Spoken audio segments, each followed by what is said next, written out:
జంగాడు మండలంలో మన కూటమి ప్రభుత్వం ద్వారా అన్నదాత సుఖీభవ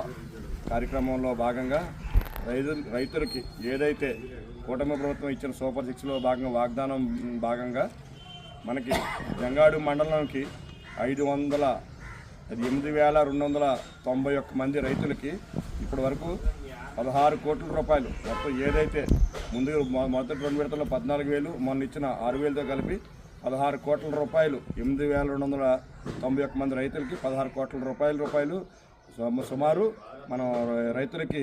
ఏదైతే ఇప్పటి వరకు అన్నదాత సుఖీభావ కింద ఇచ్చామండి. ఇది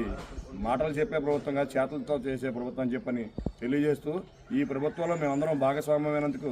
ఎంతో గర్వంగా తెలియజేస్తున్నాం. ఏదైతే మనం చేసిన ఈ కార్యక్రమాలన్నింటినీ ప్రజలకు తెలియాలని చెప్పని ఈ రోజున మన అగ్రికల్చర్ డిపార్ట్మెంట్ ద్వారా ప్రజలకి ధాన్యం డబ్బులు అయితే కానీ ఏదైతే కూడా రైతులకి పడిన అమౌంట్లన్నింటినీ కూడా ఒక పాంప్లెట్ రూపంలో మన జంగాడు మండలం రైతులందరికీ కూడా చేరేటట్టు వెళ్ళడానికి అగ్రికల్చర్ డిపార్ట్మెంట్ ద్వారా అగ్రికల్చర్ డిపార్ట్మెంట్ వాళ్ళందరూ కలిసి వెళ్ళి ఇక్కడ రైతులందరికీ కూడా ఇంటింటికి వెళ్ళి ఈ పాంప్లెట్లు పంచిపెడతారండి. ఇది ఇట్లాగా మనం చేసే పనులను కూడా తెలియజేయడానికి రైతులందరికీ కూడా ఇళ్ళకి వెళ్ళి చేస్తున్నారని చెప్పి తెలియజేస్తూ సెలవు తీసుకుంటాం. అందరికీ నమస్కారం అండి. మరి రైతన్న మీకోసం వారోత్సవాల సందర్భంగా ఈ రోజు నుండి ప్రతి గ్రామంలో జంగారెడ్డిగూడెం మండలంలో ప్రతి ఇంటికి వ్యవసాయ మరియు అనుబంధ శాఖల సిబ్బంది ప్రతి ఇంటికి ప్రతి రైతు దగ్గరికి వెళ్ళి రాష్ట్ర ప్రభుత్వం ద్వారా వచ్చే ప్రతి రైతుకి లబ్ధి చేకూరేలాగా వివిధ రకాలైన స్కీమ్స్,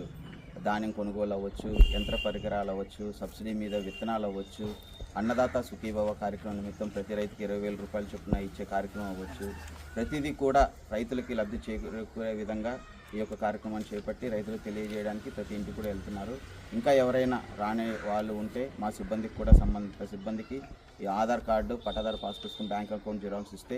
అర్హత ఉంటే తప్పకుండా ఇస్తాం అని తెలియజేస్తూ ఈ ప్రతి రైతు కూడా ప్రభుత్వం ద్వారా వచ్చే లక్ష్యాలని తర్వాత రాష్ట్ర ప్రభుత్వం